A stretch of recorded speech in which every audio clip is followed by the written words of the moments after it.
All right, good evening, everybody. Welcome to tonight's webinar by Illinois Learn to Hunt program.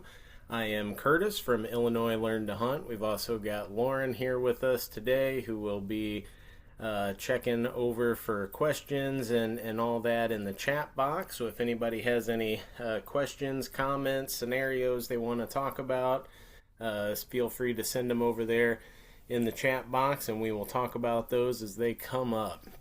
But today we're going to be talking about some a little bit more in depth into some of the key aspects of turkey hunting, specifically calling today.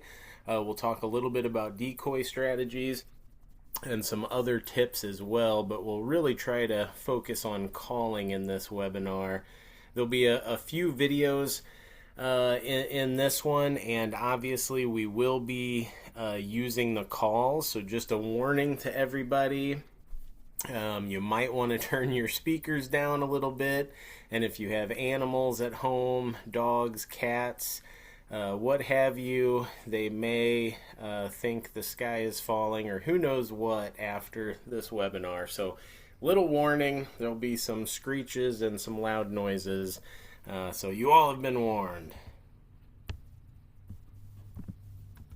Okay. First off, let's talk about the turkey hunting setup because this is important. 99% of all turkey hunters are hunting on the ground. So they're not utilizing any stands or blinds most of the time. Now, people will utilize blinds in some circumstances. We'll talk about that a little bit more later on, but a lot of times turkey hunters are mobile. You're trying to utilize the natural cover that's there. Now here you see this hunter has obviously stacked a bunch of dead sticks, dead logs against that to give himself a backdrop, which you can do. You can move around dead limbs and stuff like that as long as you're not breaking and moving anything alive on public land. But I like to find something that's there naturally like that. But it is important to have something to break up your outline because some of you have deer hunted before, or maybe you've just been around deer, and I promise you the amount of movement that you can get away with deer, you cannot get away with turkeys when they are within range. So really to put a lot of effort into your setup if you can. If you know you're going to be hunting in one particular spot, then absolutely do what this hunter did. And if you can move some dead stuff around to give yourself a really good backdrop, comfortable place to sit, then do that. But remember, you've got to be able to see as well. So we want to have our back broken up as much as possible, but have good visibility in front of us so we can get a shot at a bird. Now, me personally, most of the time, if I can find a tree that's kind of wider than my shoulders, that's what I'm going to sit up next to. It's going to be, first off, a nice, backrest when you're sitting there. Secondly, it's going to really help break up your outline and help you get away with a little bit of movement. And I mean, just the tiniest amount. You really need to, things like if you have to move your gun even so much as a foot or two to get in position, you really need to do those things when the turkey's eyes are obstructed, because if they are not obstructed, they are going to see you right now, and you are going to have like 0.3 milliseconds to get a shot off, which can be pretty tough. But obviously, we're also talking full camo when we're turkey hunting. Now, that doesn't mean that you have to have every single piece of your clothing needs to be camo, including gloves, boots, all of that.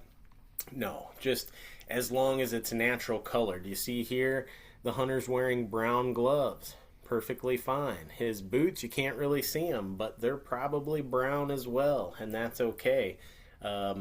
You can have small parts of you that are just natural colors, but your whole body needs to be camo, including the face mask. It's almost to the point that if you were out hunting and you forgot your face mask, you almost might as well go home, because it is really tough to get a bird in range without a face mask or face paint. That's why I always keep face paint as a backup in my turkey bag, and that way if I forget my face mask for whatever reason, I'll just throw on the face paint, and then hey, it works just as good. The only downfall is if you stop at a gas station on the way home, they're going to look at you a little bit harder, but hey, we've all been there. Now, the run and gun method. So I always like to mention this because turkey hunting is different than deer hunting in that most hunters are not going to go out there in one good spot and just sit and wait. Most of the time, if we can, we want to be mobile. And if you were lucky enough to draw a turkey permit for public land, the nice thing about hunting public land is generally we have large tracts of public land. It might be 1,000, 2,000 or more acres. You have a lot of ground to explore. So for me personally, I go out, hunt the roost. For whatever reason that doesn't pan out, it's not time to go home. It's time to go run and gunning, and that means you're just hiking around good habitat, hiking down the trails where you can make up some good ground, and every couple hundred yards or so, you're hitting your call and listening. And you don't need to wait there for too long. If you don't hear anything, move on, maybe 10 minutes or so, and keep doing that until you hear something. But in general, the later a bird responds to your calling, the more callable that bird is. So you should definitely get excited if you're walking around and it's after 8:30 and a bird responds to your calling. Depending on how close that bird is, you might have to get set up really, really quick, because it may gobble and then immediately be charging you like a velociraptor at full speed. So you may not hear anything, but it might be within sight of you in just a matter of seconds. So you don't have very long once you get a response to get set up. So I never start calling my calling sequence until I'm near an area where I can set up quickly if need be. And I'll show you why here at the end of this webinar. And we mentioned this in Turkey Hunting 102, but in general, when you're using decoys, always set them beyond where you are. So here we have a little illustration that shows we've got a tom turkey. He's roosted, or he's hanging out in the woods there in kind of the central portion of this picture. We've got the hunter set up on that point, which points are always a good place to set up because they cut off some of the field. So more of the field is in range if you set up on a point than on a valley. So always try to set up on a point. And the decoy is beyond him, and that will become clear here in the next couple slides. But here is some general tips when utilizing decoys. If you're going to use multiple decoys, always have your hens in front of your toms or jakes. And most people are going to use a small number of decoys. So this is not like duck or goose hunting where you're going to have somebody pulling out dozens of decoys. The most turkey decoys I think I've ever heard of anybody using is 4 or 5, and that is like overkill. So really, if you're a decoy user, 1, 2, or 3 is absolutely more than you need. And if you were to get 3 decoys, what I would do is get 2 hens and 1 jake. But personally, if I was going to get just 1 decoy, and if I was really, I personally don't really use decoys because I like to be really mobile, and just the aspect of setting them up, especially out in fields and stuff, puts me exposed to getting spotted by the turkey, and I feel like they've messed me up more than they've helped me. That being said, if I was going to use a decoy, I would use just a single Jake decoy. And the reason is a hen decoy is great. It's non aggressive, it's not going to scare any birds away. But the natural ecology of turkeys is that male turkey is going to go to a display area and he wants that hen to come to him. That's kind of naturally how it works. Whereas if you use a subordinate male or a jake, which is a male turkey with a that would be a young male turkey, got a really short beard. Most of the turkeys out there are going to know they outrank that bird, and they are going to try to run in because they want to whoop the tar out of them. Because here is a subordinate male that should be running and hiding, and here he is out in the open looking like he's trying to display and attract a mate. So personally, I think the Jake decoys are the best bang for your buck, and don't feel like you have to get the best decoys out there. You can look on YouTube and find dozens of videos of turkeys just throwing feet with decoys that do not look that great. So save your money. You don't have to buy the best of the best turkey decoys out there, but you don't even have to use them at all, like I said before. But always, whenever using decoys, especially a decoy that's of a tom or a jake that's a legal bird, safety first. So whenever you're carrying that through the woods, if that thing's visible, you should have some orange visible as well. I like to have decoys. When I did use a decoy, I used a foldable one, and so it's stuffed into my pack so that none of it was visible. I could also throw out the orange when I was walking around as a double measure, but I could stick it in the pouch so none of that was visible, which is helpful from a safety standpoint. Also, keep that in mind when you set it out on public land. It is possible, other hunters may look at that and think that that is a legal bird. So keep that in mind. Best to use decoys on public land, I think, when you're dealing with really large fields. So there's no way that somebody in the woods across from you is going to see that bird and try to pop off a shot at your decoy. So anyway, another reason to potentially not use decoys.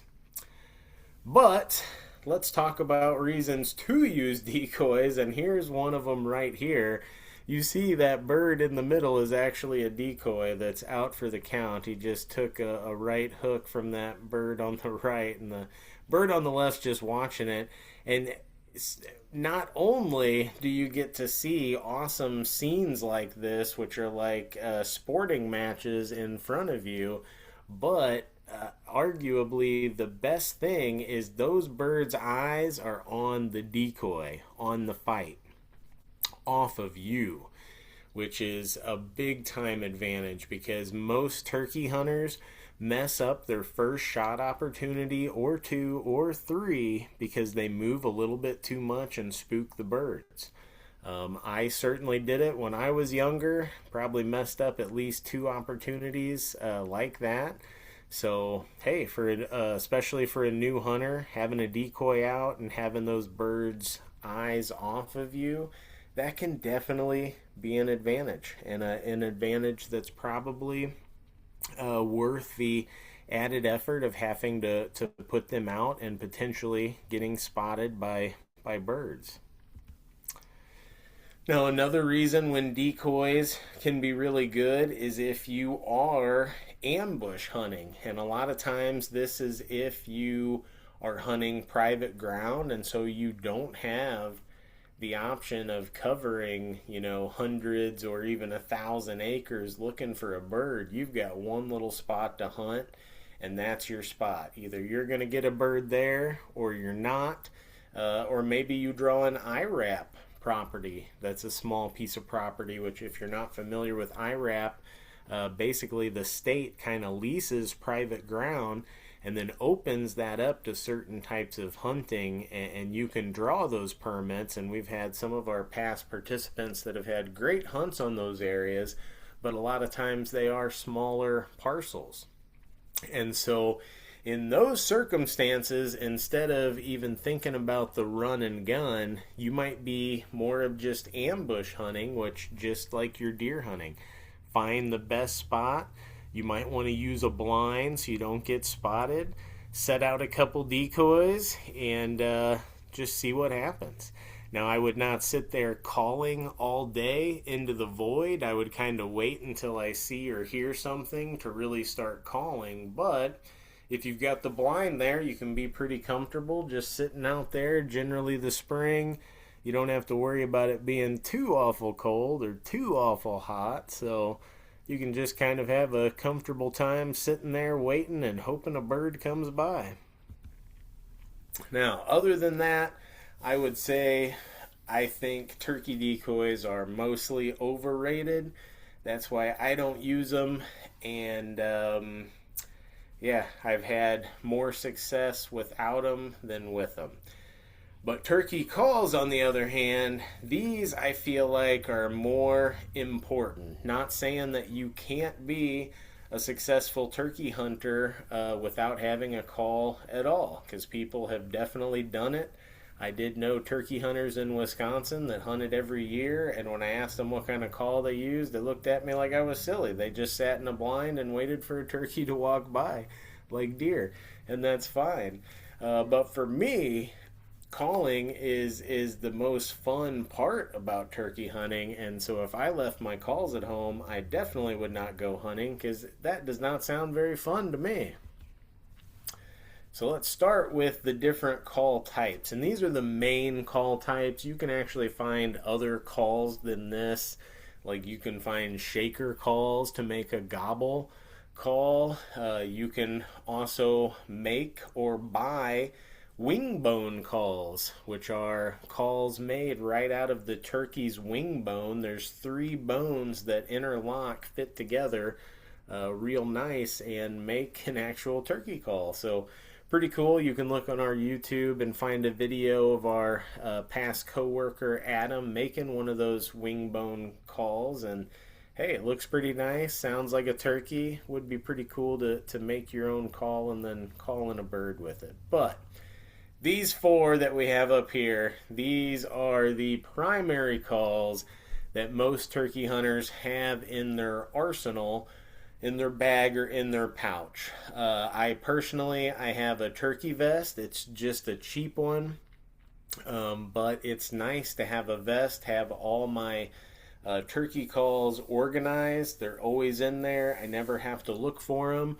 So when one of these webinars comes up several weeks before turkey season, I can run right down and find all my turkey calls because they're right in my turkey vest.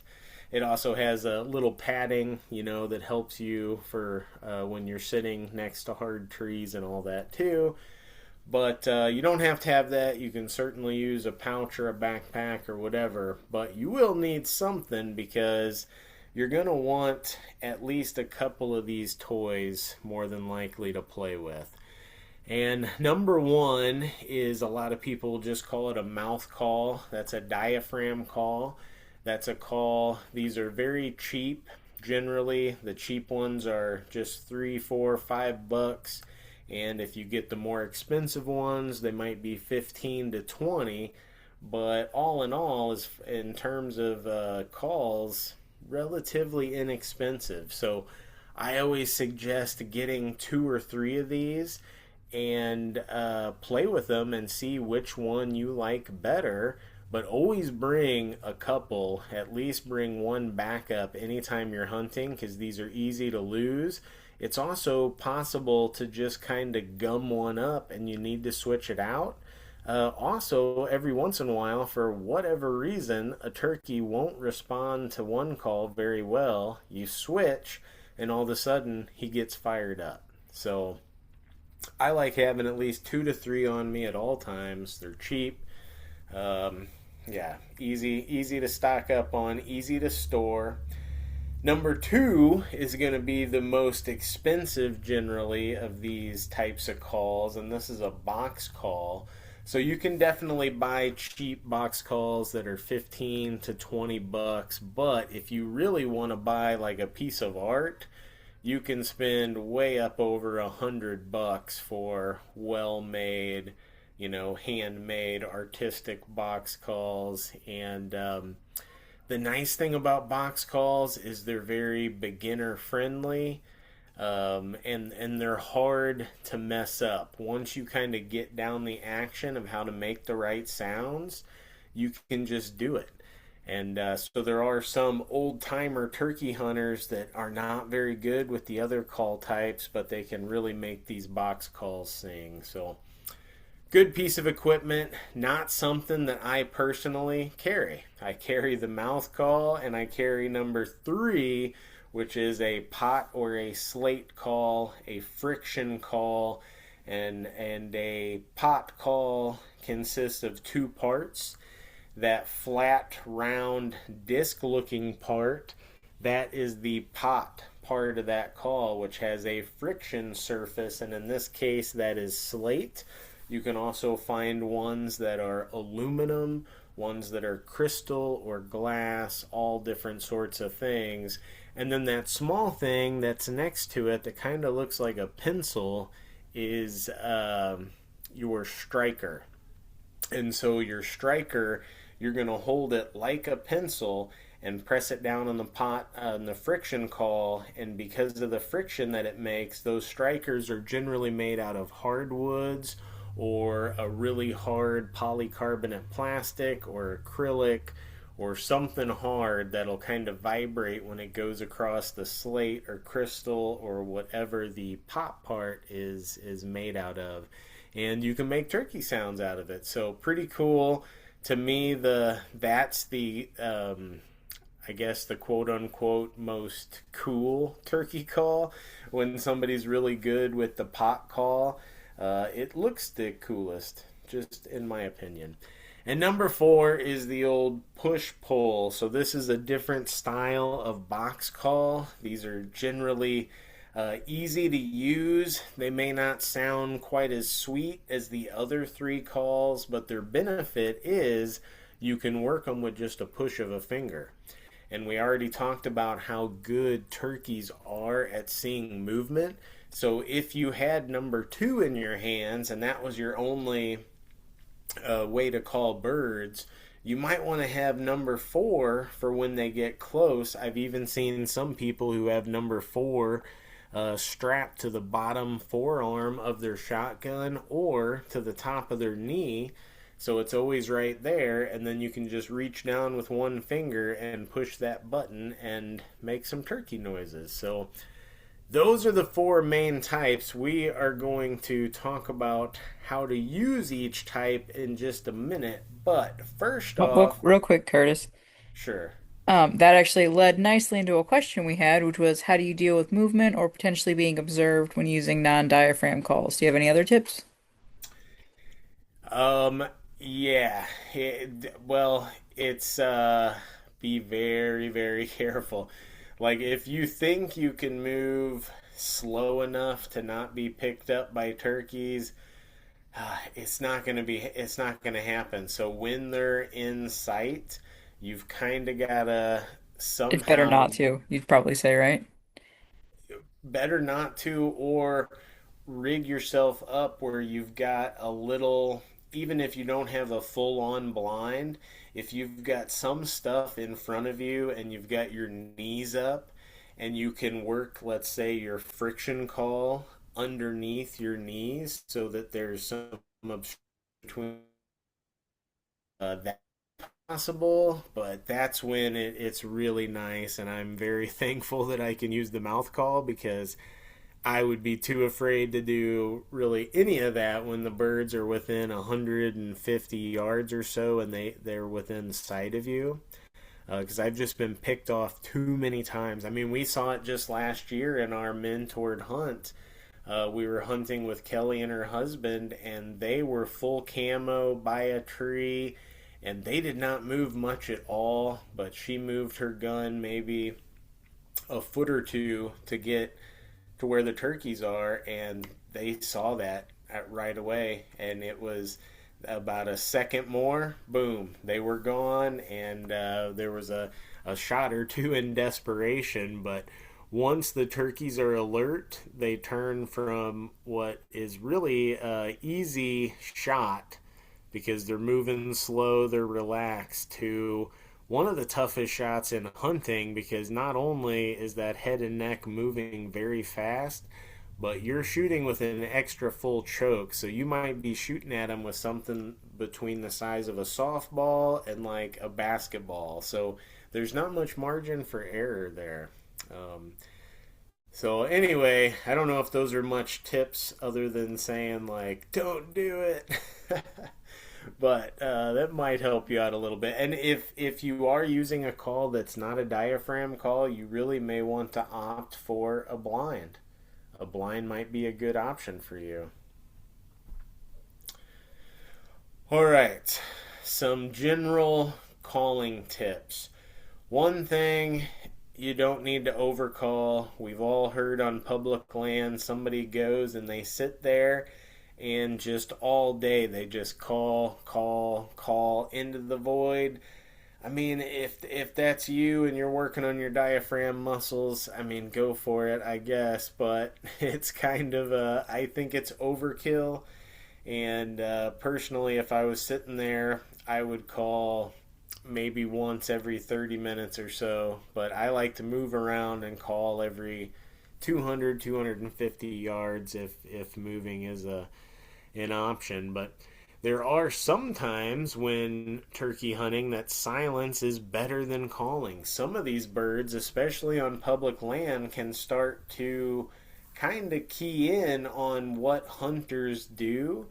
And if you go in and you sit and you start calling, that bird's already thinking, oh, that's a hunter over there, because I know there's no hen over there. I know all the hens around here. That's so there. I've had one time in my life specifically, me and my buddy Luke were hunting this group of toms that was all henned up, and we hunted them for 2 or 3 days. We couldn't do anything. Finally, our last day of the hunt, we were like, "Hey, we've watched them all this time.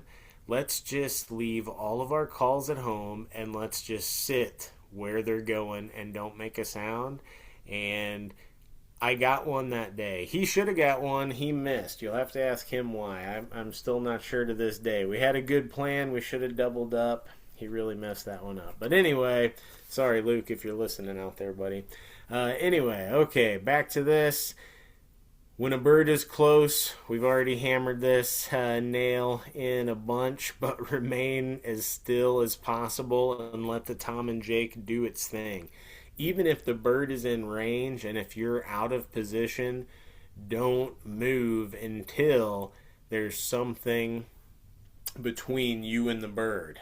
You might be like, what if it's in a field? Well, hopefully the bird is displaying, and if it is displaying so it's puffed up, you hopefully will have an opportunity when it turns around and its field of vision is obscured by its fan.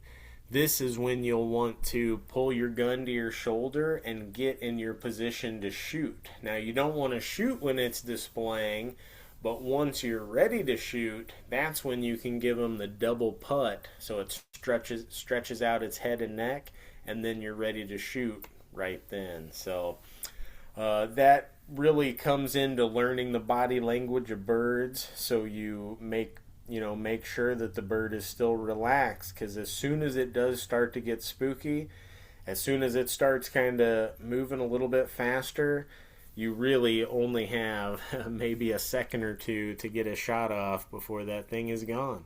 And sometimes it's better to let them just run off and not really know what's happened, and you've got a better chance at them the next day rather than trying to really quick bust off a quick shot that is not going to be, may not get the bird anyway, because then you're not likely to see that bird in that same area for the next few days.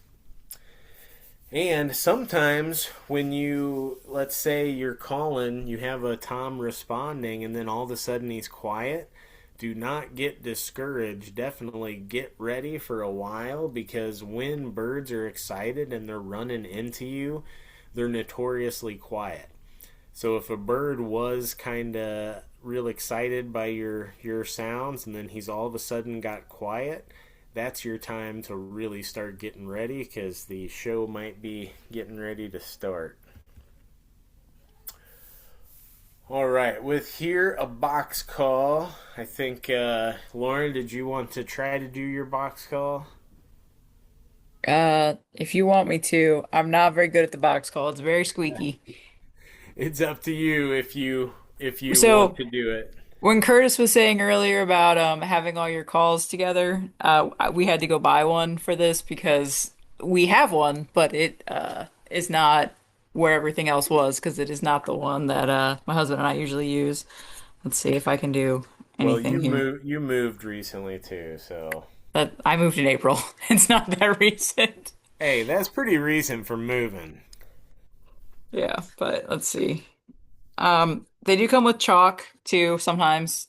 This one was like it's the basic, $17 one, so it's not the fancy. That one in the picture is much nicer than this one.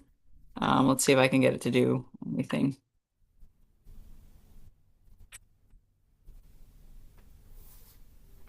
Can you hear that, Curtis, at all? Oh no, it's cutting out for you. Oh. All right, well, no. You're saved from my box call, I think. All right. Well, I will just go ahead and describe how to do it, because Hang I on. do not possess a box call. But box call's got two parts there. It's Oh, got the box, which is the lower part, and then the okay, it cuts top out. part is the paddle. And that part swings, and dragging the Okay. paddle across the box is what will create the noises. So, if you want to create the basic noise that we all want to use for turkey hunting, that's the yelp.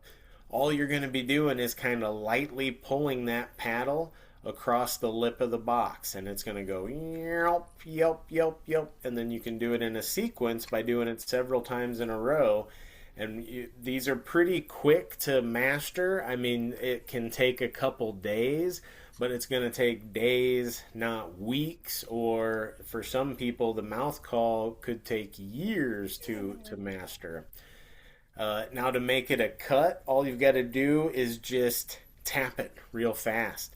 A lot of people will kind of hold the center of the call and then just tap it to really get that quick, fast, kind of harsh cut into there. And then the opposite of that, the purr, you just very lightly drag that paddle across the lip and it kind of jumps across there and purrs. So if you've got box calls at home, you can definitely practice that, but that's one that you'll be able to master pretty quickly. So we will move on to the pot or slate call. And again, this one in the picture here is a slate call. And I've got basically the exact same call here and about the exact same striker. Now, just like I like to have multiple mouth calls, I said that earlier, diaphragm calls, I also like to carry multiple strikers with my pot call. So I actually do carry two pot calls usually, just in case my one gets wet. Slate is the surface that is kind of the easiest to make it sound like a turkey. So I carry one cheap slate call that's just my backup that stays in a plastic bag. And in case I need a call and my other call's wet, I can get it out of that plastic bag and it'll still be dry. And then I have one nice handmade call that a friend of mine's dad, who is a call maker, actually the same friend I was talking about earlier, Luke, his dad made me my other call, which on one side is aluminum and on one side is slate. So it's got two surfaces on one call. And I carry both of these slate calls, and then I carry three different strikers, because out of those, each call makes a different sound with each different striker. And the aluminum coupled with an acrylic or a carbon striker is supposed to be somewhat weatherproof. So it's definitely not 100% weatherproof, but if it is pretty moist, it's supposed to work a little bit better than the slate. I'm not sure if that's true or not, but one thing I do know about the aluminum, I feel like I can get a little bit quieter on it. So it is nice, especially in the early morning when the birds are still on the roost. So here's how we do this thing. I'll go ahead and pick up the slate call and the hardwood striker here. Now, to make our basic yelp, what we're going to be doing is we're going to be drawing small little ovals or teardrops on the surface of our call. And I like to hold the friction part of my slate call in my off dominant hand. So I hold it in my left hand, and in my right hand, I hold the striker kind of like I would hold a pen or pencil if I was trying to draw. So you want to really have good control of this. You want to hold it down by the end. And then you want to set it on the surface of your call.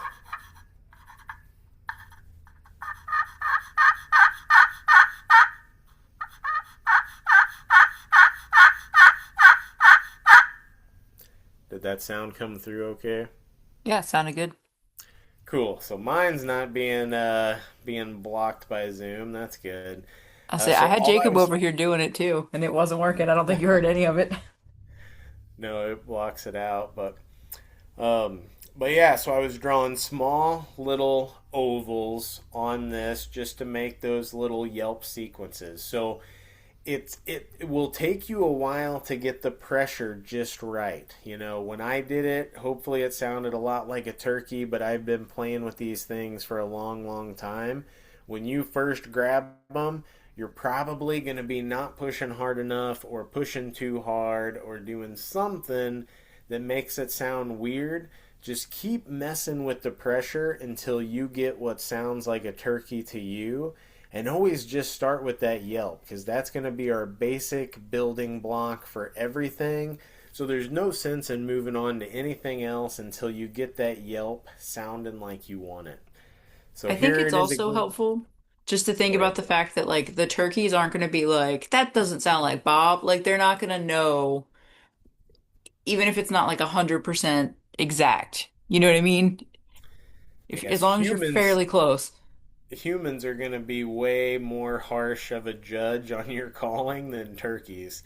There's I read at one point, I'm pretty sure it was an Outdoor Life, somebody had published an article of this old timer that called in a turkey with a rusty gate because I, he was walking around like feeding the cows or watering the cows or something, and he did this gate and it went "Rrrp," and as soon as he did it, he heard a gobble, and he did it again, and he gobbled again.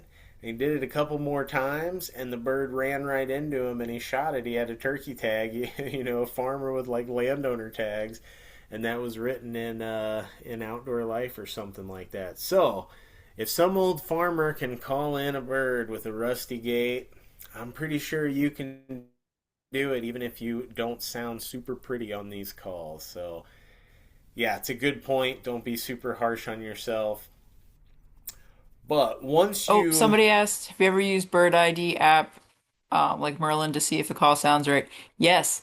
My husband was at the game calling table at hunt camp last year, and somebody pulled that out on him with the slate call, and he did pass, by the way.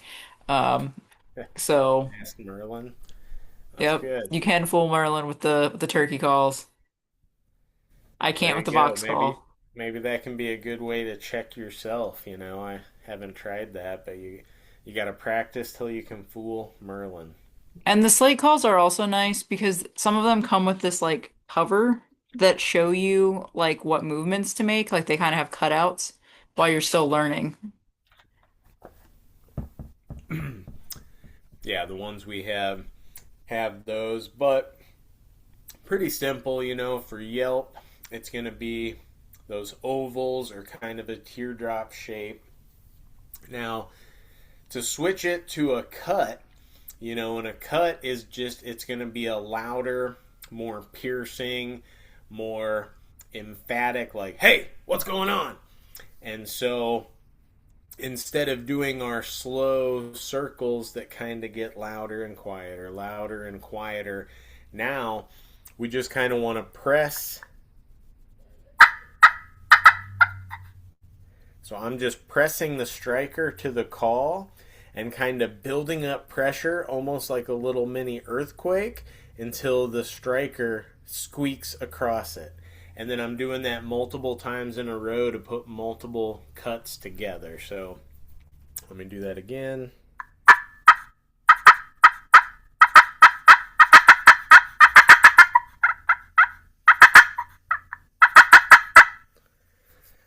So yeah, cuts, and then of course compared to the yelp again.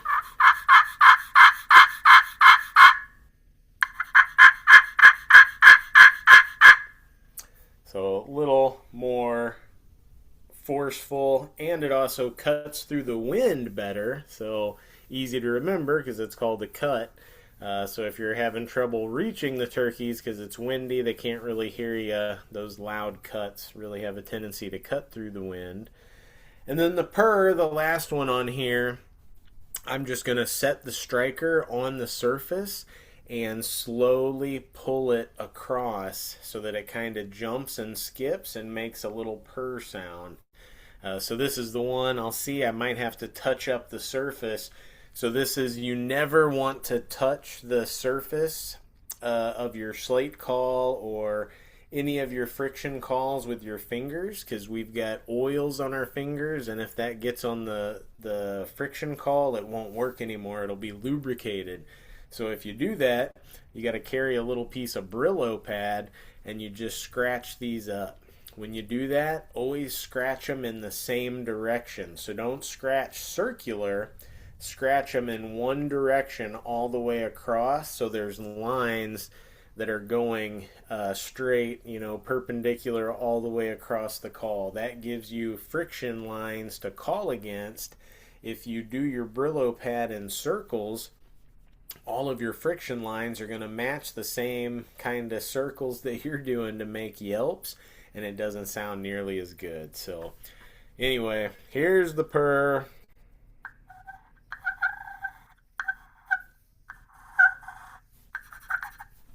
I might have to touch this up. Let me try a different striker.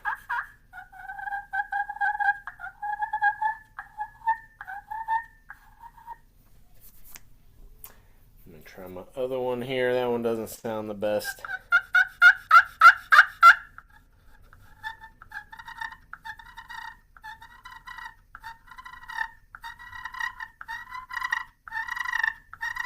There we go.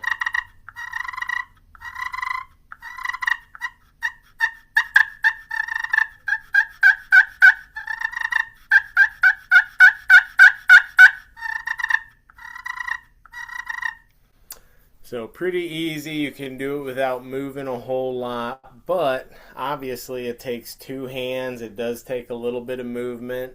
So while this kind of calling is really cool and it's fun, it can get you in trouble. So a lot of fun to do. Definitely recommend doing it, but if you can, I highly recommend you trying out the diaphragm calls as well. So not everybody can do these. Jason, our coworker, forever just thought he couldn't do these, and then he started trimming them down a little bit, so they fit in his palate better, and they didn't vibrate his whole face, and now he can use them a little bit. But the point is that for some people, these are really, really tough. I They kind of are, hate them. I feel like I'm gonna choke on them, so yeah, it's what you gotta do. yeah. Yeah, and yeah, I guess so. Yeah, some people might just dislike them, even if they are good at them.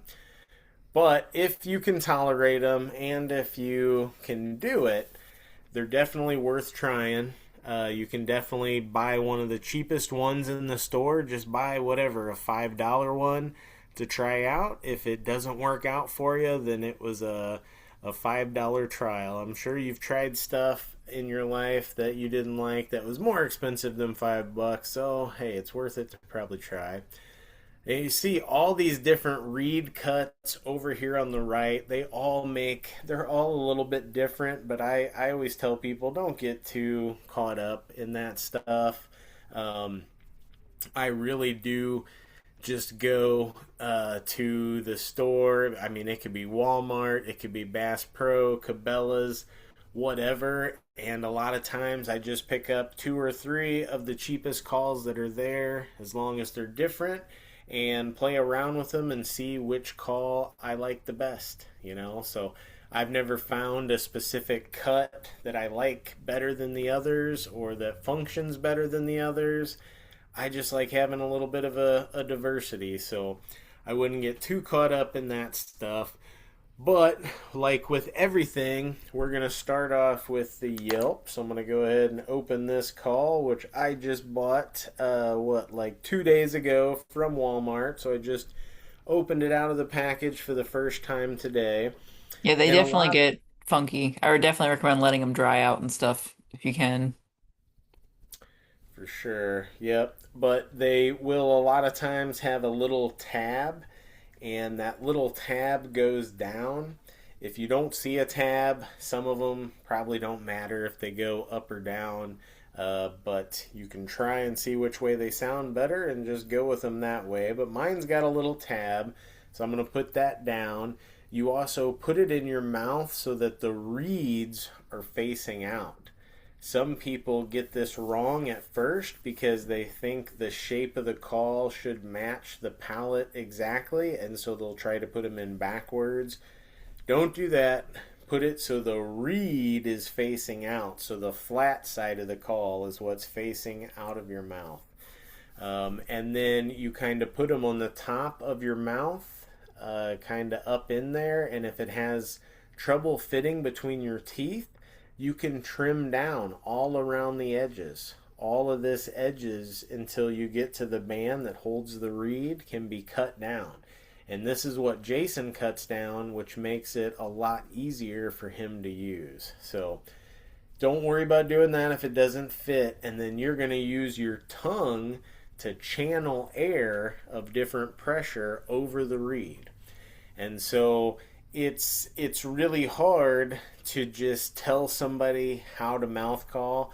I'll tell you how I diaphragm call, but the best tip I can give you is get your diaphragm call, and if you're driving around, put it in your mouth because you can call hands free while you're driving. So you're driving, you got nothing else to do.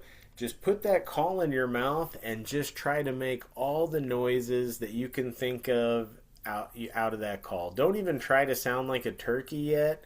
Just pretend that the mouth call is a musical instrument and you're trying to figure out its range. And I would encourage people to do that for a day or two before ever trying to sound like a turkey.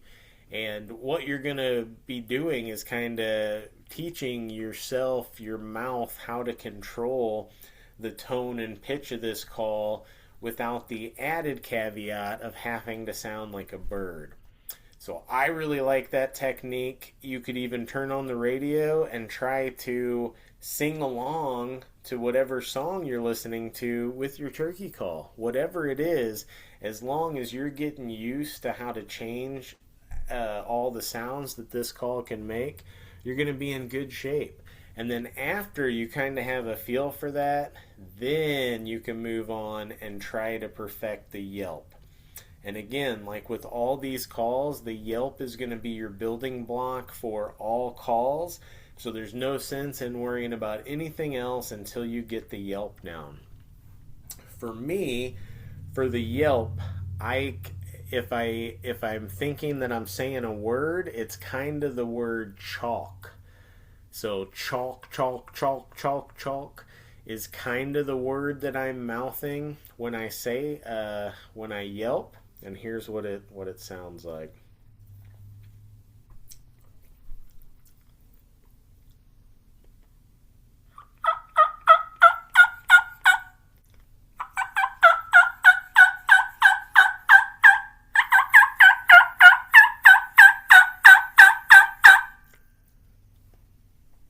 So very basic yelp.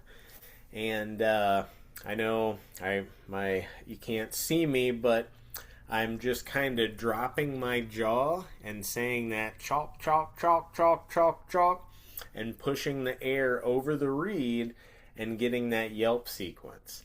Now, once you get your yelp sequence the way you like it, you can start adding in cuts and purrs. Now, if you've done your pre-homework, so your mouth already knows how to kind of manipulate this call, this is going to be easy for you. Once you figure out how to make the yelp, so now you're in the right tone and pitch to sound like a turkey, all you've got to do is switch up. Instead of saying a calm chalk, chalk, chalk, chalk, for the cut, I say a very emphatic put, put, put, put, put. You know, you put your lips together and put, put, put, put. It really makes that call cut through, same as what it sounded like with the slate call when I did that. Now with the purr, there's multiple different ways to do this. You can roll your tongue or you can roll your lips. I, a lot of times, find it easier to roll my lips when I do it. So think about people blowing a raspberry, like I kind of do that with the call to make my purr. For me, it's easier to do that than roll my tongue and go back and forth between yelps, cuts, and purrs. And here's what it sounds like. Let me take a quick drink. It's not good to do your diaphragm call with a dry mouth, I'll tell you that. So if you are doing a lot of diaphragm calling for turkeys, always make sure you bring a full water bottle or two, because if you run out of water and your mouth gets dry, these things don't work. While you're doing that real quick, we did have a question about what you meant by tab specifically when you're talking about the calls, the mouth calls. Yeah, it's just there's a tiny little dot. They call it a tab. So if you read the directions on the back of the call, it says there's a tab at the back of the call. Make sure that's pointed down. So they call it a tab. It's a very tiny, small little dot. And some calls don't have it, but this is a tiny, small little dot that's like in the band that holds the reed. So actually, let me see. I wonder if I can. Where's the annotate? Oh yeah, here we go. So it's like right here. You see that? Does that work? Yep. They asked if it was the bump in the bottom of the U, so Hey, perfect. yep, that's Yep. it. Bump in the bottom of the U. Why didn't I think of that? That's a good description. Perfect. Beautiful. Okay, so now I will do with the mouth call yelps, cuts, and purrs, utilizing the techniques that I told you. Saying put for cuts, chalk for yelps, and then purr, rolling my lips.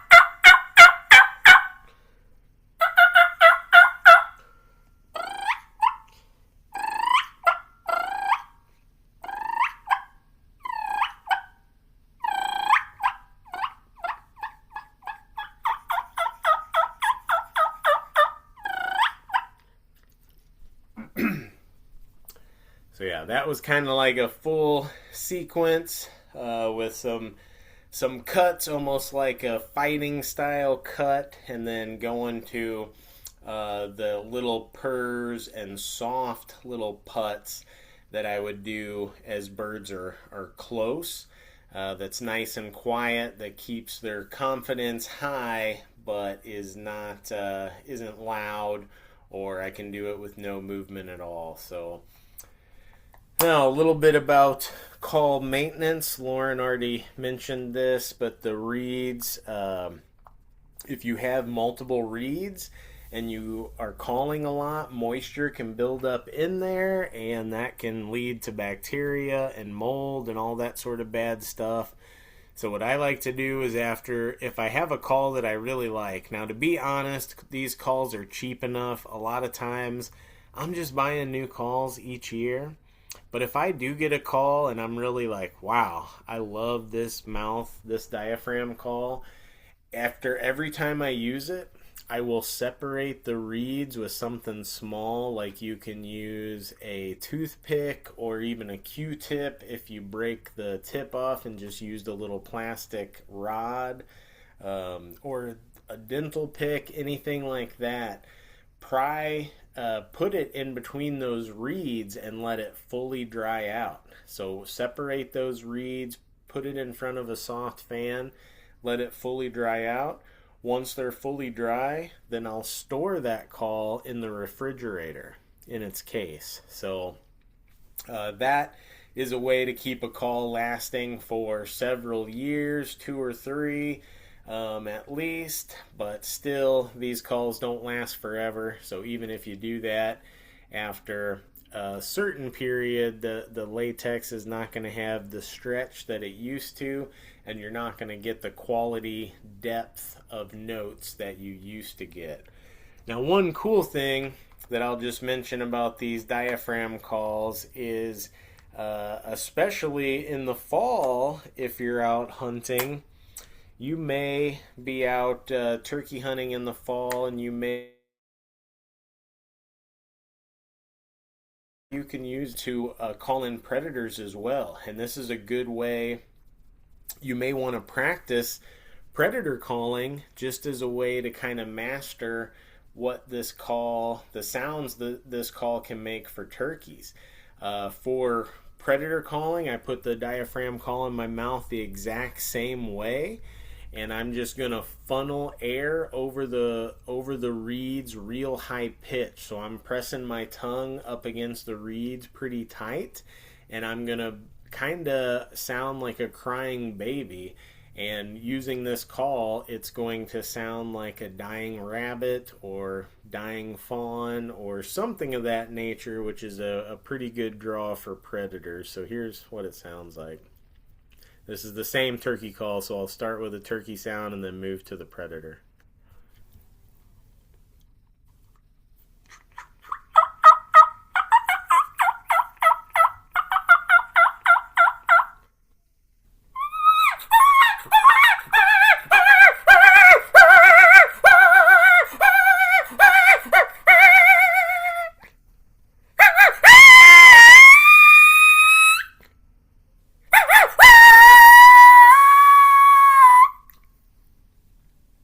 So, pretty multi-purpose call and a lot of fun to play with. So, definitely recommend you going out and picking one up. Your local stores have got them in stock now, hopefully.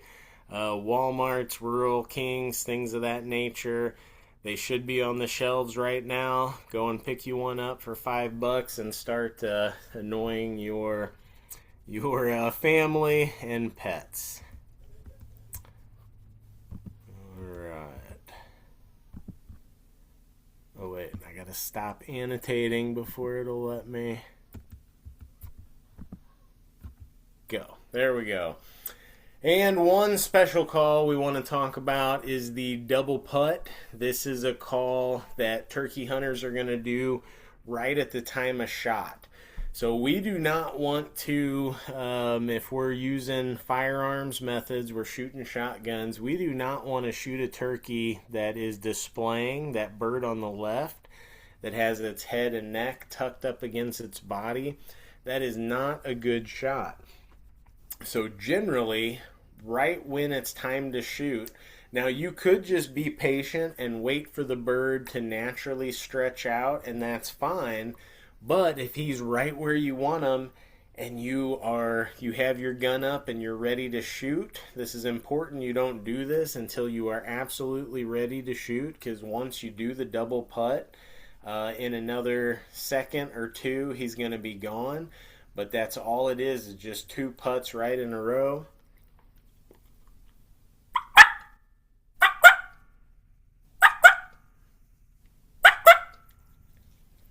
Two quick, emphatic putts like that, and that is like an alarm putt, and it'll make the turkey stretch his neck way out because he wants to see, oh, what's going on? Is there a bobcat? Is there a coyote?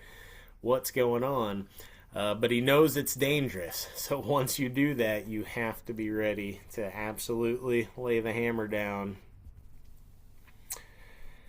Now, there's also locator calls. Now, these calls are not meant to bring the turkey to you, they're only meant to try to figure out where he is.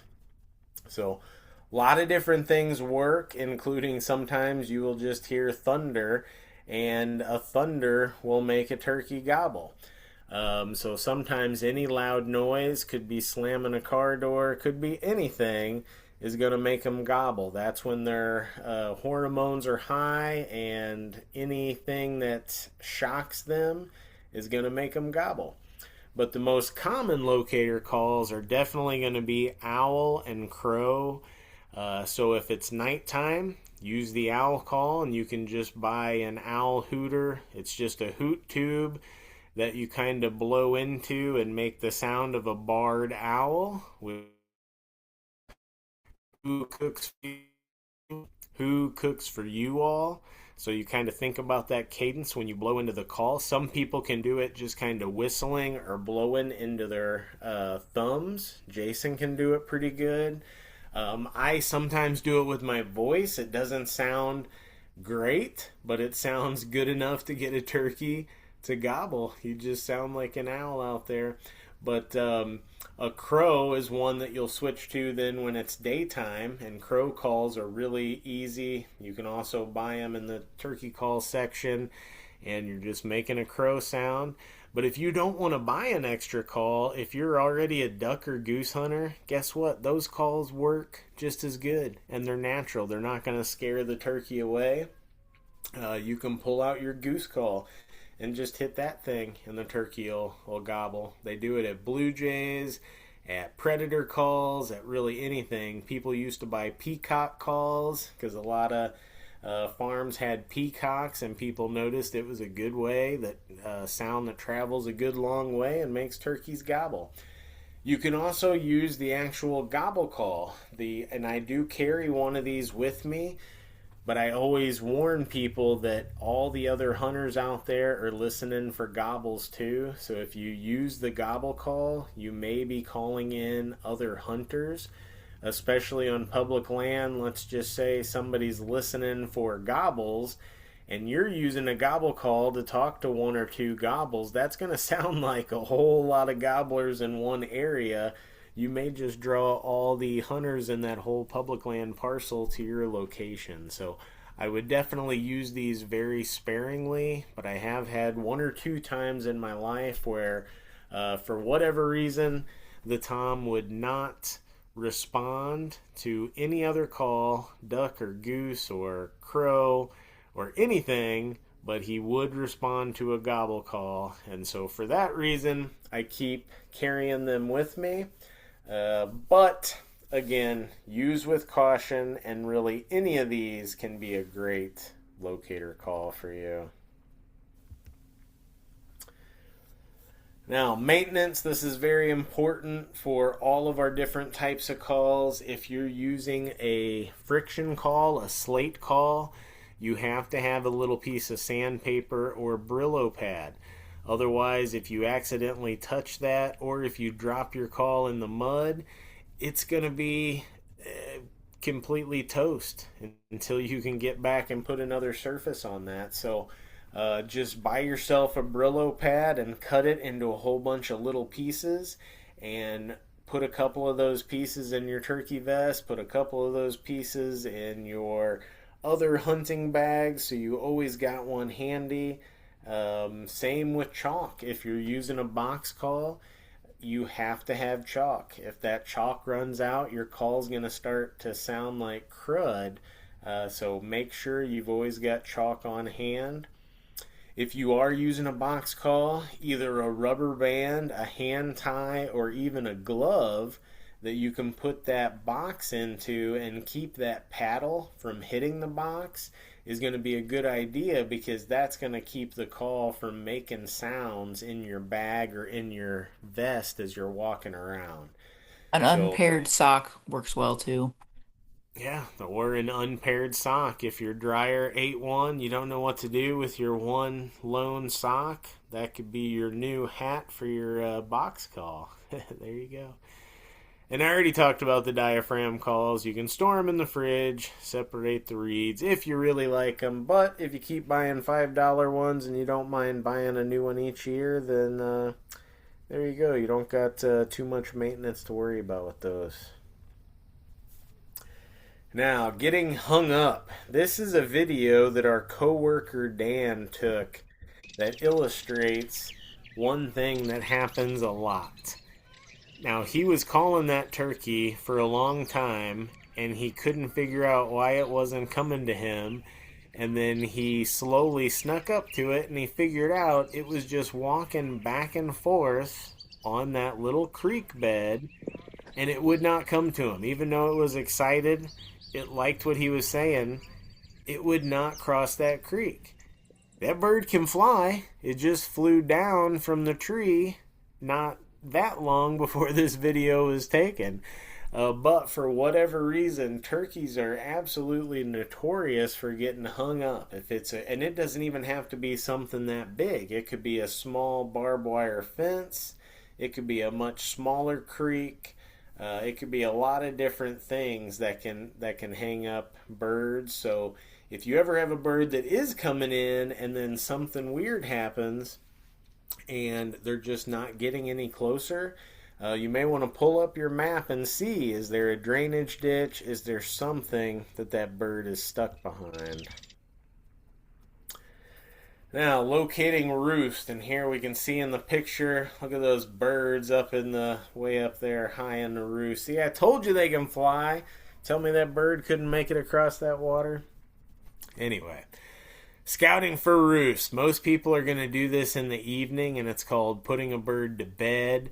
But you can also do this in the real early morning. If you just get out there extra early with the intent of trying to hear a bird and then making a move on that bird, I've done that many times, and it can work. Now, it's certainly better to have an idea of where you're going, so I'd rather do it in the evening. But just in terms of time management, that's not always in the cards. If you can't get out there right at dark, another thing you can do is just look for the biggest areas of mature trees, especially white oaks, and try to find poop, tracks, scat that might alert you where these birds might be roosting, and you might be able to kind of pinpoint the roost even without hearing them. If you are there in the evening, make sure that the birds are actually roosted before you kind of figure out where they're at. Sometimes birds will gobble before they fly up in the roost, and then he might walk a little bit further and fly up in the roost. So don't just hear a gobble and be like, oh, I know exactly where he is, and then leave, and then he gobbles again and he's another 300 yards away, but you missed it. So always make sure that he's actually roosted before you really think you know your spot. And these are a lot of times better if you can almost triangulate it. So if you've got a buddy that can listen from a different position, and you can have two different angles, it starts to get a little bit easier to try to narrow down on a map where that bird is actually roosted. But when in doubt, find the mature trees. If you find the biggest, most mature white oaks that a property that has turkeys has, a lot of times you're going to find the roost. And that's turkeys do fly up in these trees. They're not the best flyers. They're also a great big bird. So not every tree is suitable for a turkey roosting in it all night and feeling secure. White oaks tend to have a lot of very big, strong branches that go out at right angles, which are perfect for turkeys. So this white oak here on the left shows you a perfect example. Look at how beautiful of a roost tree that was. If you were a turkey, you could fly up there. There's several spots you could fly. You don't have to worry about hitting branches, and have a nice big wide spot to sit and be pretty safe. So when in doubt, the biggest, most mature trees out there, that's probably your roost location. And if you're looking at these on a map, some of these, like Hunt Stand and Onyx maps, if you pay for the advanced version, you can even see where mature oak stands are. But if you do a little bit of scouting and you know where these are on ridge tops, you can kind of point out these possible roosting locations. That makes it really easy when you go to that property and start to listen, because if you're sitting somewhere in the middle of all these roosting locations and you hear a gobble, it starts to get a lot easier to pinpoint where that bird actually is. So I definitely recommend trying to pinpoint these before you roost birds if you can. And you can do this by going out and visiting the site even weeks before the season. You could do this now just by looking at that last slide and trying to find trees that look like that, big mature trees with branches that go straight out, and kind of marking those on your map before you even start listening for gobbles. And think about the wind. You know, we don't think about the wind often with turkey hunting because they're not smelling us, but the wind does impact how they move around and how they fly. Birds are always going to land and take off into the wind, so a good stout wind can sometimes change where they are likely to or likely not to roost, especially if it's particularly like a cold front or a warm front. They're probably not going to be sitting anywhere where or they're not going to roost where they're going to be in the wind all night at all. They're going to find some protection. Just like all animals, they want to be as warm and comfortable as possible. So I took this video. This is an example of birds on the roost. And here's some of our tips that we've kind of talked about before. Don't be the first to call. Wait for the birds to call. And then when birds are on the roost, this is when you call very, very softly. Only call enough to get the birds excited.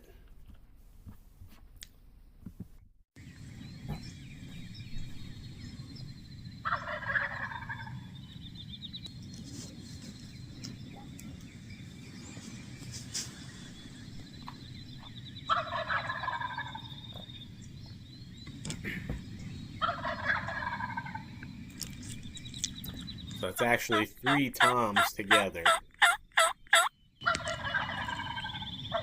See, there's the third. The third only gobbles every once in a while.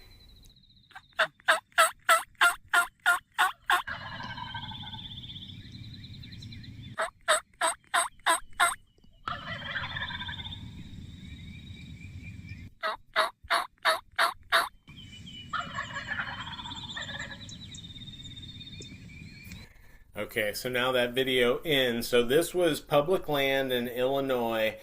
I have told this story a couple times, but the first and the only turkey that I ever missed was right after this video ended. So I was sitting there trying to self-film. I had those turkeys very, very excited. As soon as that video ended, those 3 turkeys flew right into my face.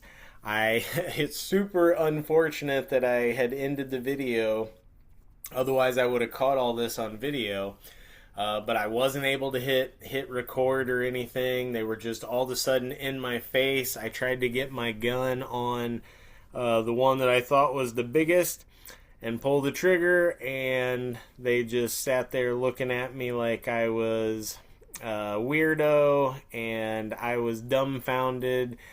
And then they flew off, and I had missed completely. They were so close. They were like 7 to 9 yards away, all 3 of them, and I had picked one out, and I guess I just wasn't all the way down on my gun, and I probably shot right over his head, didn't touch him, So at least it was a clean miss.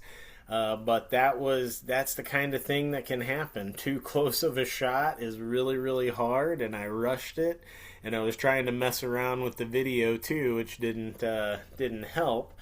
But no excuses. I definitely messed it up, and I missed that bird, and all three of those were big, giant, long beards. But then I gathered myself and I patted myself on the back and I was like, "Oh, it's okay, Curtis. There will be more. There will be more turkeys out there." And so I somehow convinced myself to put a smile on my face and continue on. And luckily I was rewarded because I really had only gone. This was my very first calling stop in my run and gun. So that was later on that same morning. I'm about 250 yards away from where I had just missed a bird. So I had just shot once and missed a bird. Big old commotion. Made a call, and wouldn't you know it, two birds responded to me. So I was almost not ready because I thought, oh, I had just shot. No bird is going to respond to me this quick. But they did, and they were not that far away. So I, right after they responded, I sat down. Where I sat is not completely ideal because I wish I had more brush around me for more camo. But at least I had a really good view down, and I was up above the birds, which gave me a good view and gave them a little bit worse view. But here is this video.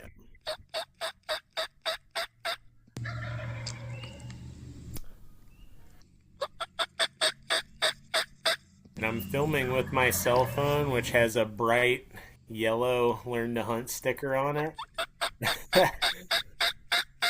And I think that's what the birds see when they get in close. But see how they get louder and louder? I call, they call immediately. That means they're excited. I'm like, oh man, I gotta get ready. And now I'm ready. I'm holding my phone just in my hand, and here comes the birds. You see them right there in the middle. And I'm holding the phone in my hand as I'm sighting down my gun.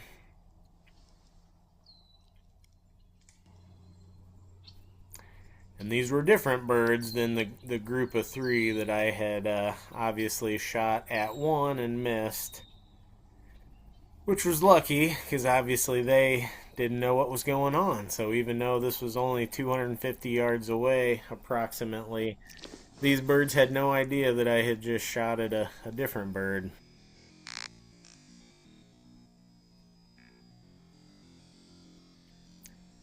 See, right now the bird's calm, but it's being still for a little too long, so I feel like it sees something it doesn't like. And then they're going to start to get a little quicker, and that's when I know I got to do something. I did the double putt, they don't stop.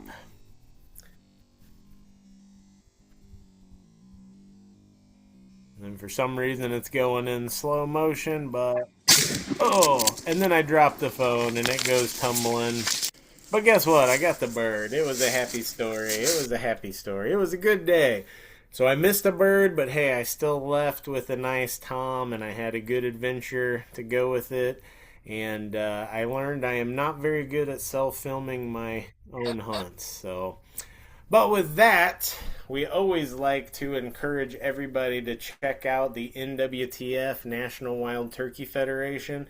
If you're interested in turkeys, definitely check this group out. Join this group. It is not that expensive, and they do a lot of local stuff. You can go and meet like-minded individuals. You can meet people to hunt with. You might even get new locations to hunt, and everything that you do supports conservation. So the money that they have goes to support wild turkeys, wild turkey research, and habitat right here locally. So it's a great group.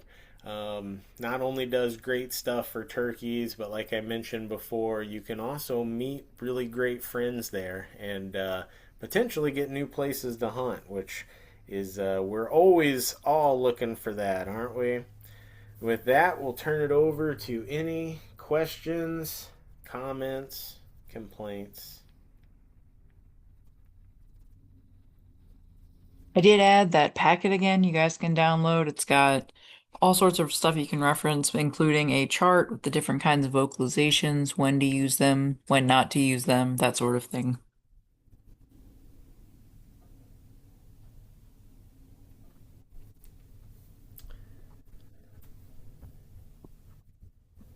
Yep, yep. But thanks for joining us, everybody. Watch our Eventbrite and our socials. If you're on socials, we're on Facebook, Instagram, YouTube. Watch all that stuff for our upcoming in person webinars because we're just about to start our full lineup of in person turkey, not webinars, but workshops. So we're ending with our webinars and going to be doing our in person workshops. So we've got a number of those workshops in person scheduled throughout the state.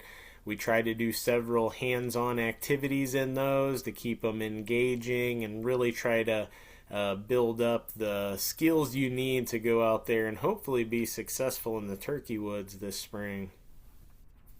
For the two guys who came in a little, or the few who came in a little late and were asking about that reference packet, I just dropped it in the chat again.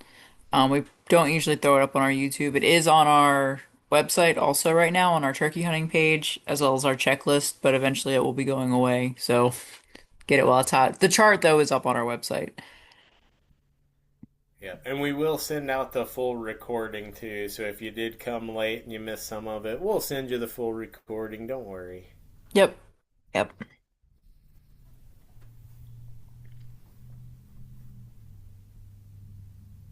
All right. Well, thanks for hanging out with us, everybody. And yeah, good luck this spring. If you go out there and get into any fun adventures, definitely let us know. We love to hear success stories, see your pictures, all that kind of stuff. A lot of fun to be had out there, and we're just about into it. Getting excited.